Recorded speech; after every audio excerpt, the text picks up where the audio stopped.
আলহামদুলিল্লাহ, শুকরিয়া আদায় করছি আল্লাহ পাকের দরবারে, বলে আলহামদুলিল্লাহ। আজকে রমজানের কয় তারিখ? 2 তারিখ। দিনটা কি? জুমার দিন, শুক্রবার জুমার দিন, মানে সমবেত হওয়ার দিন। কোন মাসে কোন দিন আমরা সমবেত হয়েছি? রমজান মাসের জুমার দিনে। এই মাসটা অত্যন্ত ফজিলতপূর্ণ একটা মাস। এই মাস কি মাস? ফজিলতপূর্ণ মাস। আবার এই ফজিলতপূর্ণ মাসের মধ্যে আরেকটা দিন, সেটা হলো জুমার দিন। আল্লাহ তাআলা আপনাকে আমাকে কবুল করেছেন বলে আলহামদুলিল্লাহ। মসজিদ ভরে যাওয়ার কথা ছিল,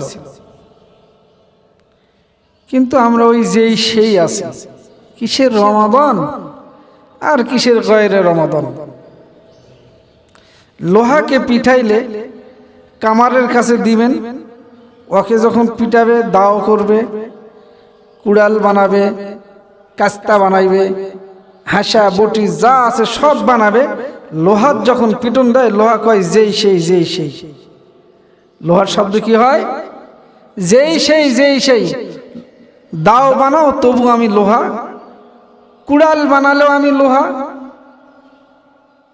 হাসা বানালেও আমি লোহা, যেটাই বানাও আমি লোহা, লোহায় আছি। তা আমাদের অবস্থা এরকম হয়েছে। কিসের রমাদান আর কিসের গয়ের রমাদান। সারা বছর যেরকম ছিলাম ওই রকমই আছি। কি কথা ঠিক না? তবে পরিবর্তন কিন্তু আমার হয়েছে। আমার শারীরিক পরিবর্তন হয়েছে, মানসিক পরিবর্তনও হয়নি, চারিত্রিক পরিবর্তনও হয়নি, অন্তরেরও পরিবর্তন হয়নি। কিন্তু আমার যে স্ট্রাকচার বডি, এটার কিন্তু পরিবর্তন হতে বন্ধ নাই। কি কথা ঠিক না? নিজেরাই চিন্তা করলে তো পারবো যে আমার পরিবর্তন হয়েছে কিনা হয়েছে।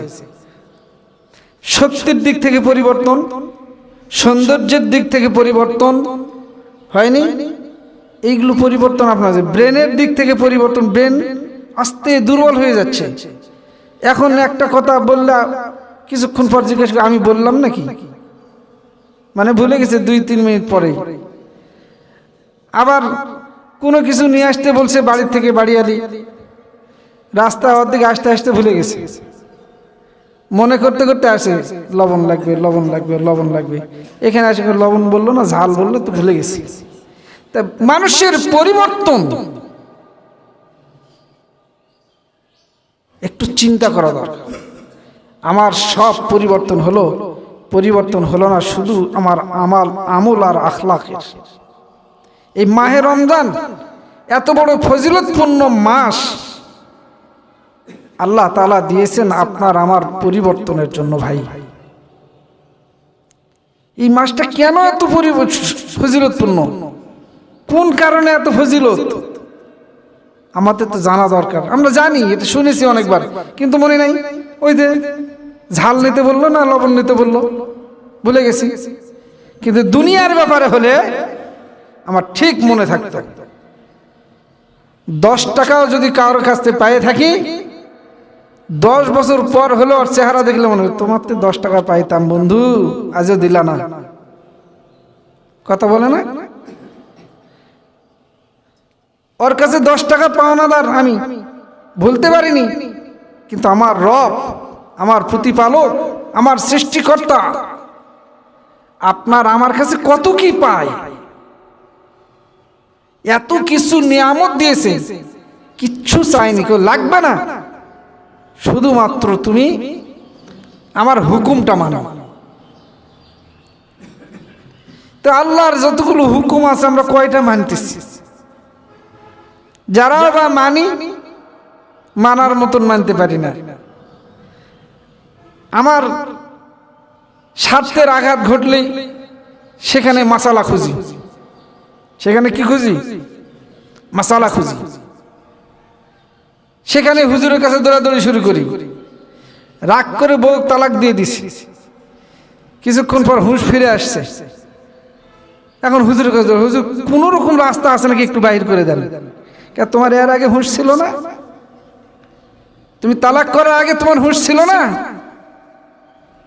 তো এই হুঁশ আপনার আমারও ফিরবে ভাই মালাকাল মউতের চেহারা যখন দেখব, তখন লাভ দিল একটু সময় দাও, এবার সব ভালো কাজ করব। এতক্ষণ কই ছিলা?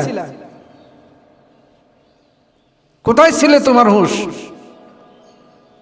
তোমার কাছে কি আল্লাহর রসুলের বাণী পৌঁছে নেই? আল্লাহর কালামের বাণী পৌঁছে নেই? আলেম ওলামারা ওয়াজ মাহফিল করে নাই?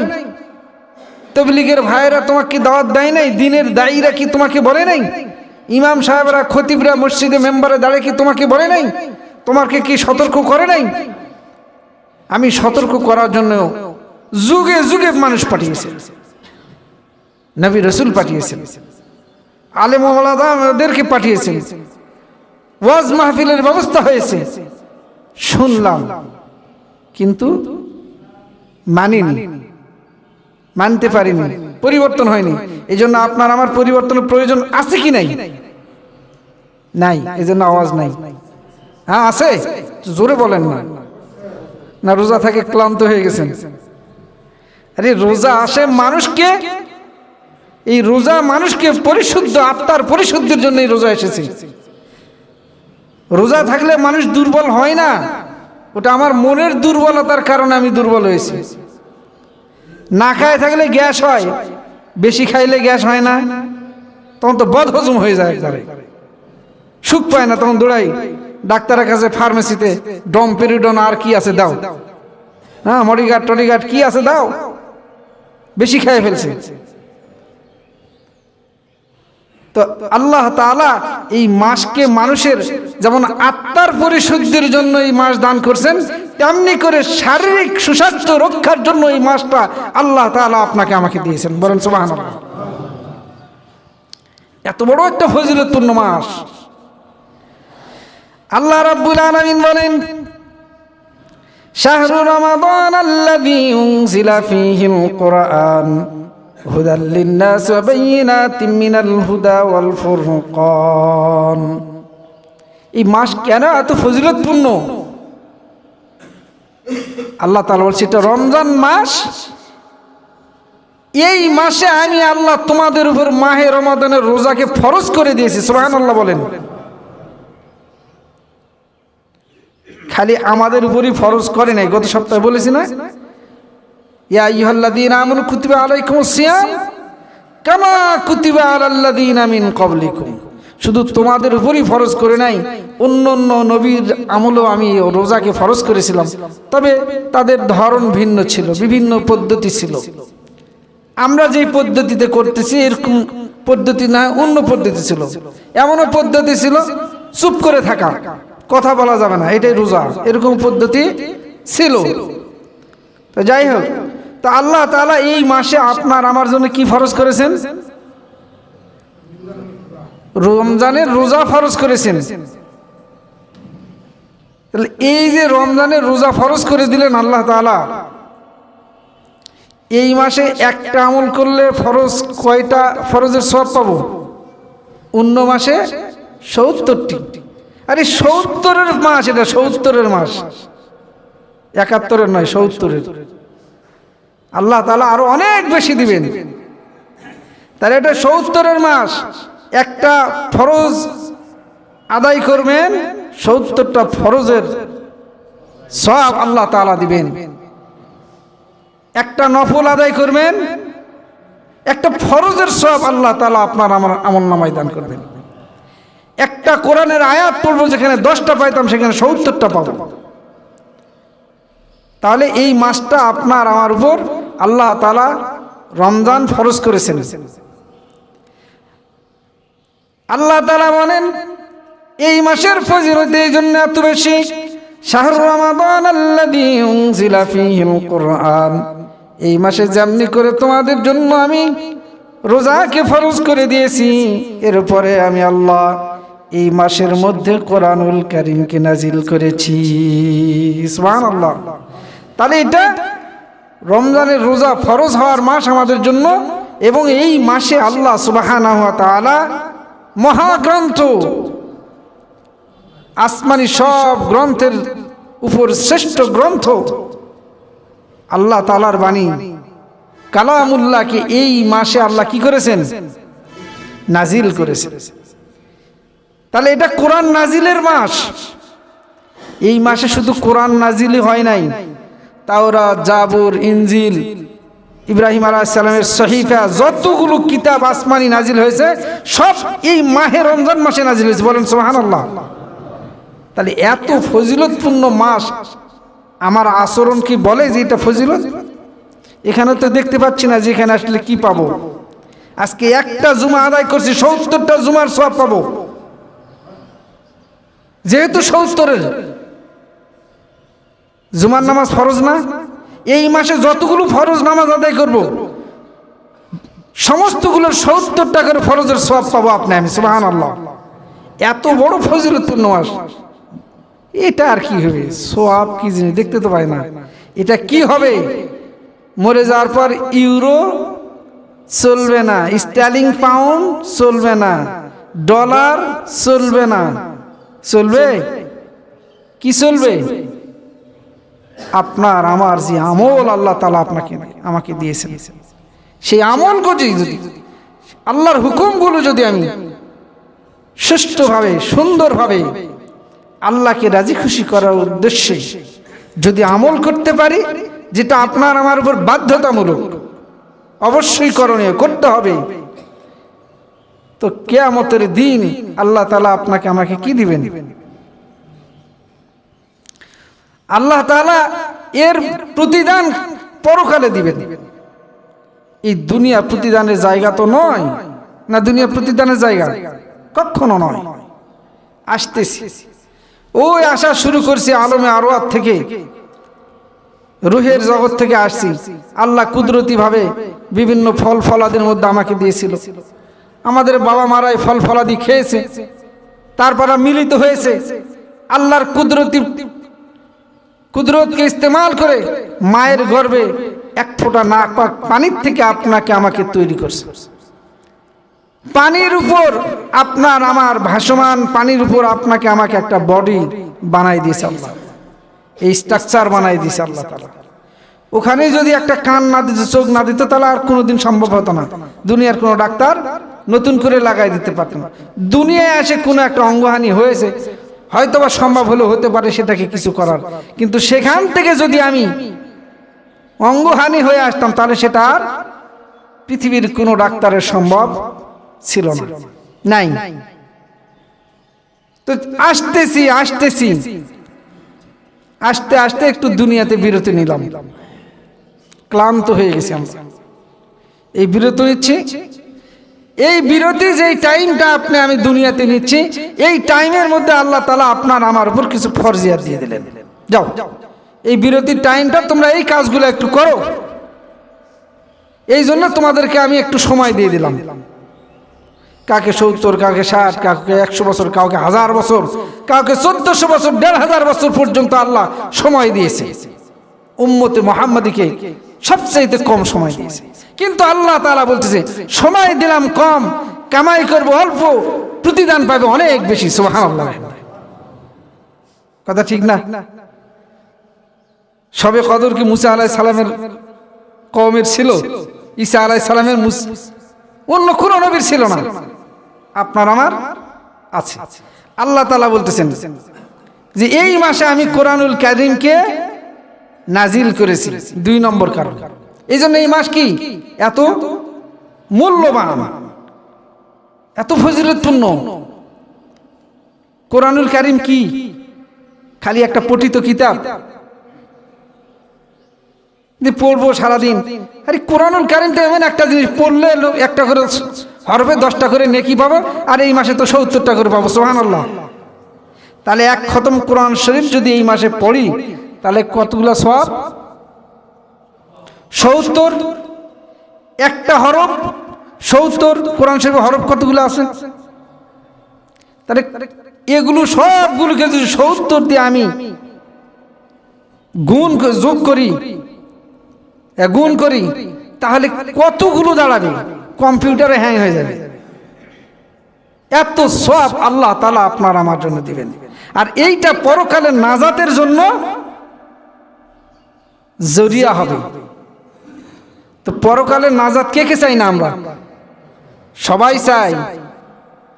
আমরা এই দুনিয়াতে ভোগ বিলাস যাই করি না কেন, কোনো এক সময় কিন্তু মনে পড়ে, আবার দুনিয়াতে এসে ভুলে যাই। আল্লাহ বলে যে তুমি ভুলো না, তোমাকে মাঝে মাঝে স্মরণ করে দেওয়ার জন্য আমি কিছু তোমাকে ফজিলতপূর্ণ রাত, ফজিলতপূর্ণ দিন, ফজিলতপূর্ণ মাস দিব, ওইখানে স্মরণ করো বান্দা। তো যখন স্মরণ করবো আল্লাহকে, আল্লাহ মাফ করে দিবেন। হাদিস শরীফে কি আসছে?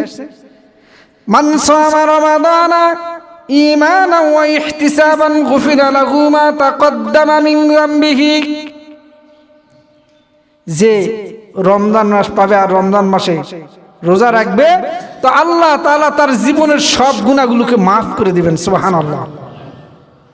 রোজা থাকার দরকার আছে না নাই? না গ্যাস্ট্রিক আলসার দিয়ে অজুহাত দিয়ে শেষ করে দেবো। অজুহাত মানুষের সামনে দিতে পারবো, কিন্তু আমার আল্লাহ তো অন্তরের খবর জানে না, জানেন না? তো ওই আল্লাহর কাছে জবাব দিতে পারলে আলহামদুলিল্লাহ, কোনো সমস্যা নেই। আর যদি না দিতে পারি তাহলে আমরা ফিরিয়ে আসি, এই মাহে রমজানের ইজ্জত করি।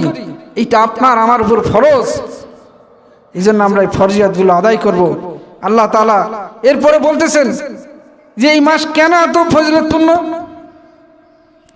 হুদাল লিন-নাস ওয়া বাইয়িনাতিম মিনাল হুদা ওয়াল ফুরকান।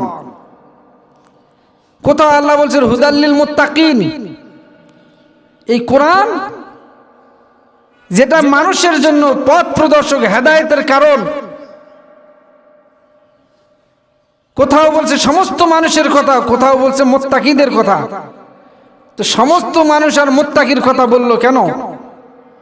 এটা যেমন মুত্তাকিদের জন্য হেদায়েত, সমস্ত মানুষের জন্য তেমনি হেদায়েত। কেমনে? পৃথিবীতে বিভিন্ন ধরনের বিভিন্ন ধর্মের মানুষ আছে। কেউ অগ্নি পূজা করে, কেউ সূর্য পূজা করে, কেউ সাপের পূজা করে, পাহাড়ের পূজা করে, কেউ গুনাহ কবিরা করে, কেউ খ্রিস্টান, কেউ ইহুদি। বিভিন্ন ধরনের মানুষগুলো আছে, বিভিন্ন ধর্মের তারা অনুসারী। আমার আল্লাহ বলছেন ইন্নাদ-দীনা ইনদাল্লাহিল ইসলাম, ইসলাম আমি আল্লাহর একমাত্র মনোনীত ধর্ম।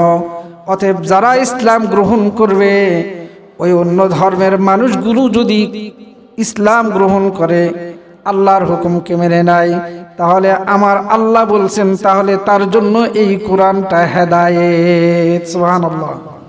ওই মানুষের জন্য এই কোরআন হেদায়েত।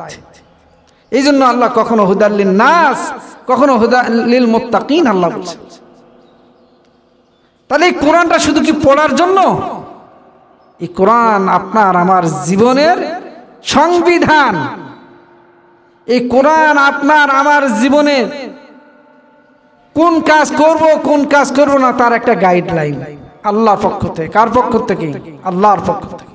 আল্লাহ কোরআনুল কারীমের মধ্যে আপনাকে আমাকে দিয়েছেন। যদি এই কোরআনুল কারীম আপনার আমার জীবনের পাথেয় হয়, এই কোরআনুল কারীমের মধ্যে যা কিছু আছে এই অনুযায়ী যদি আপনি আমি জীবন যাপন করতে পারি, হাদিসে আসছে হাল্লা হালালাহু ওয়া হারামা হারামাহু আদখালাহুল্লাহুল জান্নাহ। যদি কোনো ব্যক্তি কোরআনুল কারীমের হালালকে হালাল এবং হারামকে হারাম জেনে দুনিয়ায় চলতে ফিরতে পারে, তো ফাদখালাহুল্লাহুল জান্নাহ, আল্লাহ তাআলা তাকে কি দিবেন? জান্নাতে দিয়ে দিবেন। সুবহানাল্লাহ বিহামদিহি। আর কোন জায়গাতে আছে কোন জিনিস মানলে এরকম জান্নাতে দিবে?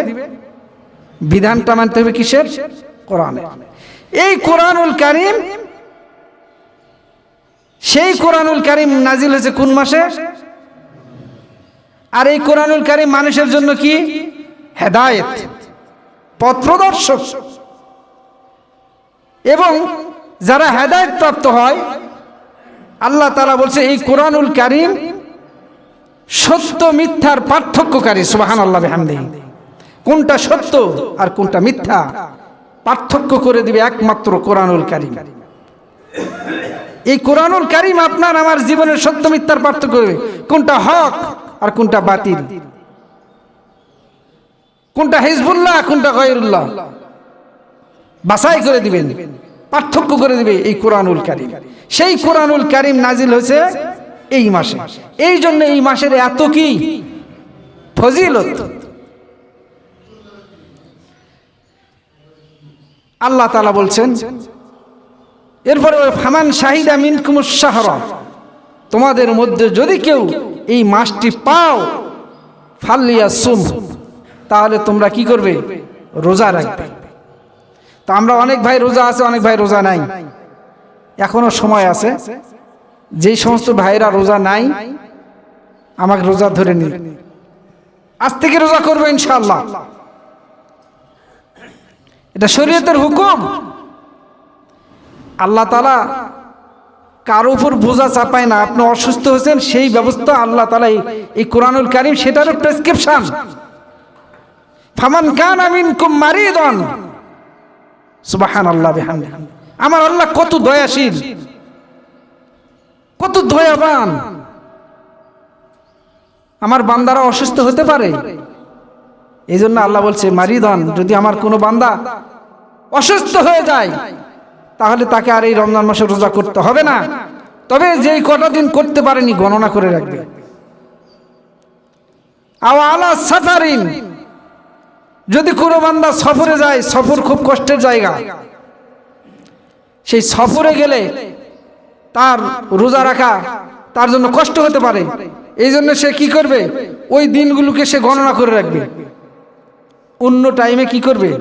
রোজাগুলোকে পূর্ণ করে দিবে। এই কথাই আল্লাহ তাআলা বলতেছেন ওয়ামান কানা মিনকুম মারিদান আও আলা সাফারিন ফাইদ্দাতুম মিন আইয়ামিন উখর, তোমরা গণনা করে রাখবে। ইউরিদুল্লাহু বিকুমুল ইসরা ওয়া লা ইউরিদু বিকুমুল উসর, আল্লাহ তাআলা কষ্ট হবে এমন কোন বোঝা বান্দার উপর চাপান না। আল্লাহ তাআলা সবসময় বান্দার জন্য সহজ করেন, যেটা কষ্ট সাধ্য সেটা করেন না। তো সফরের মধ্যে যদি আমি যাই আমার অনেক কষ্ট হতে পারে, হতে পারে না? স্বাভাবিক, আপনি সফর করলে কষ্ট হয় তো। এই জন্য আল্লাহ তাআলা কত মেহেরবান। ঠিক আছে, তুমি সফরে আসো, রোজা করতে হবে না, পরে করে দিও। রমজান মাসেরটাই পারি না হুজুর, সফরের বিষয়টা আবার কেমনে করে দেব? আপনার জিম্মায় রয়ে গেল, গুনাহগার হয়ে গেলাম। এই জন্য আল্লাহ তাআলা এরপর বলছে কি? ওয়ালিতুকমিলুল ইদ্দাতা ওয়ালিতুকাব্বিরুল্লাহ, জানো তোমরা এটাকে পরিপূর্ণ করবে। এই জন্য আল্লাহ তাআলা এর সুযোগ দিয়েছেন লাআল্লাকুম তাশকুরুন, এবং তোমরা আল্লাহর কৃতজ্ঞ বান্দা হবে, শুকরিয়া আদায় করবে। কারণ এই যে সুযোগটা যদি না দিত, অসুখের মধ্যে আমাকে তো রোজা রাখতে হতো। তা আল্লাহ বলছে কি না, অসুখ হয়েছে, অসুস্থ হয়েছে, করতে হবে না, পরে করে দাও। তাহলে এটা শুকরিয়ার কথা নয়, এটা শুকরিয়ার কথা কি না? আমার তো একজন 10 টাকা পাবে, আমি এই সময় বিপদে আছি, ভাই এই সময় আমার কাছে নাই, ওই যদি বলে আপোষে, ঠিক আছে ভাই তোমার যখন সুযোগ হবে দিও, তবে দিতে হবে ভাই। এই যে সুযোগটা দিল, তো এখানে আপনি কৃতজ্ঞ হবেন না তার প্রতি? তা আল্লাহ তাআলা বলছে তোমরা কৃতজ্ঞ হবে। তা আল্লাহর কাছে আমরা কিসের শুকরিয়া আদায় করি? কোনো কিছুতেই তো শুকরিয়া আদায় করি না। এত নাজ নিয়ামত আল্লাহ তাআলা আপনাকে আমাকে দিয়েছেন। তো ভাই আমাদের আসলে আমাদের ছেলে মেয়েরা এখন বড় হয়ে গেছে না, লেখাপড়া করতেছে, ইন্টারমিডিয়েটে পড়ে, ইউনিভার্সিটিতে পড়তেছে, এসএসসি পরীক্ষা দিবে। এসএসসি পরীক্ষা দিবে মানে বয়স কত ন্যূনতম? হ্যাঁ, 15। মাশাআল্লাহ, শরীয়তের হুকুম কোথানি? আহাদ্দু বুলুগুন, আহাদ্দু বুলুগ মানে বালেগ হওয়ার সময়সীমা কোন পর্যন্ত? একটা মানুষ এই মাহে রমজানে রোজা রাখবে, নামাজ পড়বে, ঈমান আনবে, যখন সে কি হবে? বালেগ, প্রাপ্তবয়স্ক হবে, সুস্থ মস্তিষ্কের হবে, পাগল হওয়া চলবে না, এরকম ব্যক্তি যখন হবে, তো বালেগের সময়সীমাটা কতদূর? বলছে শরীয়তের হুকুম হলো চন্দ্র মাস হিসাবে 15 বছর, আর ইংরেজি মাস যদি ধরা হয় 14 বছর 7 মাস। একটা সন্তানের বয়স যদি 14 বছর 7 মাস হয়ে যায়, তাহলে এর উপর কি শরীয়তের হুকুম ফরজ হয়ে গেছে। এখন আমার ছেলে মেয়েকে, বাবা থাক, মসজিদে যাওয়া লাগবে না, ছেলে ঘুমাইছে, ডাক দিও না, পরীক্ষা আছে, আপনি তার জীবনের মঙ্গল কামনা করেন নাই। আপনি তার জীবনের কি কামনা করেন নাই? মঙ্গল কামনা করেন নাই। কি কামনা করেছেন? তার ধ্বংস কামনা করেছেন। এটা আপনার সোহাগ নয়, এটা সোহাগের পরিবর্তে যেটা হয় সেটা, এটা আদরের পরিবর্তে যা হয় তাই। আপনি আদর করে আপনার ছেলেকে জাহান্নামের খড়ি বানালেন। আপনার উপর হুকুম আছে যে আপনার সন্তান বড় হবে, প্রাপ্তবয়স্ক হবে, সঙ্গে সঙ্গে শরীয়তের হুকুমগুলো মানতে হবে। এই জন্য তাকে তাগিদ দিতে হবে, এমনকি তাকে আঘাত করার পর্যন্ত কথা আছে। কিন্তু আমার ছেলেকে কিনা লেখাপড়া করতেছে, পরীক্ষার ক্ষতি হবে, পরীক্ষা পাশ করাবে কে? ওই আল্লাহ যদি না পাশ করার তৌফিক দেয়, পারবেন? পারবেন না। তা ওই আল্লাহর হুকুম আমি মানতে আমার ছেলেকে কি করলাম? বাধা দিয়ে দিলাম। আবার এই যে বালেগ হচ্ছে না, এটা 13 বছরেও হতে পারে, 11 বছর, 10 বছর, 11 বছর, 12 বছরের মধ্যে, এই টাইমের মধ্যেও সে বালেগ হয়ে যেতে পারে। সর্বশেষ সীমা, যেমন আমরা আজকে শুক্রবার, আমরা রোজা ধরেছি কোন দিন? বৃহস্পতিবার থেকে। বৃহস্পতিবারে যদি না ধরতাম, চাঁদ যদি নাও দেখা যেত, শুক্রবারের রোজা মাফ ছিল। কোনো কথা ছাড়াই শুক্রবারে রোজা থাকতে হবে। ঠিক 15 বছর বয়স যখন আপনার বাচ্চার হয়ে যাবে, কোনো কথা ছাড়াই শরীয়তের সব হুকুম তাকে মানতে বাধ্য। আর সেই হুকুম মানতে আপনি বলছেন, আদর করে বলছেন, না না না না, ঘুমে পড়াশোনা করে রাত 3টা পর্যন্ত পড়তেছে, ফজরের আজান হচ্ছে আর নাই। আপনি আপনার সন্তানকে জাহান্নামের খড়ি বানাচ্ছেন। এই সন্তান দুনিয়াতে ছাড়বে? ছাড়ে দিছে, আখিরাতে কিন্তু ছাড়বে না। কি বলতেছে আল্লাহ তাআলা দেখেন, রব্বানা ইন্না আতানা সাদাতানা কুবরানা ফাদাল্লুনা সাবিলা। ওই সন্তান, বাবা মা যখন জান্নাতে যাবে, সান্নাত দাঁড়াবে, দাঁড়ায় বলবে, ইয়া রব, কি বলবে? হে আমার রব, আমার বাবা মা আমাকে পথভ্রষ্ট করেছে, আমার নেতারা আমাকে পথভ্রষ্ট করেছে। আমরা দুনিয়াতে নেতার অনুসরণ করি না? জবাব বন্ধ কেন ভাই? একটু আওয়াজ দেন না। করি কি না? আমরা মানি তো। যেমন আপনি আমাকে কি মানছেন? ইমাম মানছেন না? আমি ইমাম যদি আপনাকে হক কথা না বলে না হক কথাগুলো বলে যাই, কিয়ামতের দিন আপনি আমাকেও ধরবেন। তো মসজিদে আসছে ইমাম, নেতা, এখন তো মসজিদের ইমাম মানে জায়গার বললাম না, অধিকার যাব না, সময় কম। তো এখন আপনি দুনিয়ার যে সমস্ত নেতার পিছনে ঘুরেছেন, আপনার বাবা মা, আপনার নেতা যারাই আছে, কিয়ামতের দিন এই লোকগুলো, ওই অনুসারীগুলোকে যাদের অনুসরণ করেছে তাদেরকে এবং বাবা মাকে আল্লাহর সামনে বলবে, আল্লাহ দুনিয়াতে এরা আমাদেরকে পথভ্রষ্ট বানিয়েছে, সঠিক পথের, সঠিক রাস্তা এরা আমাদেরকে দেখায় নাই। অতএব কি করবে? বলতেছে, রব্বানা আতিহিম দিফাইন মিনাল আযাব, বলছে তাদেরকে দ্বিগুণ শাস্তি দাও আল্লাহ। দেখছেন, যে ছেলের জন্য এত মায়া করছেন, ঘুম থেকে জাগান নাই, রোজার বয়স হয়ে গেছে, পরীক্ষা দিবে এই ভয় আর রোজা থাকতে দেন নাই। এই সন্তান এখন বলবে, রব্বানা আতিহিম দিফাইন মিনাল আযাবি ওয়ালানুহুম লানান কাবীরা। এই সন্তানগুলো আপনাকে আমাকে লানত করবে আর বলবে, আল্লাহ এদেরকে দ্বিগুণ শাস্তি দাও। এখন আমরা যারা দ্বিগুণ শাস্তি নেওয়ার জন্য রাজি, তো প্রস্তুত থাকি, ছেলে মেয়ে কিছু না বললেও চলবে। পর্দা পুশিদা অন্য মাসে থাকুক আর না থাকুক, এই মাসে খুব আছে। যাই দেখেন, হোটেলের চারিদিক দিয়ে পর্দা দিয়ে দিছে, বোরখা পরাই দিছে। হোটেলের মধ্যে কি পরাই দিছে?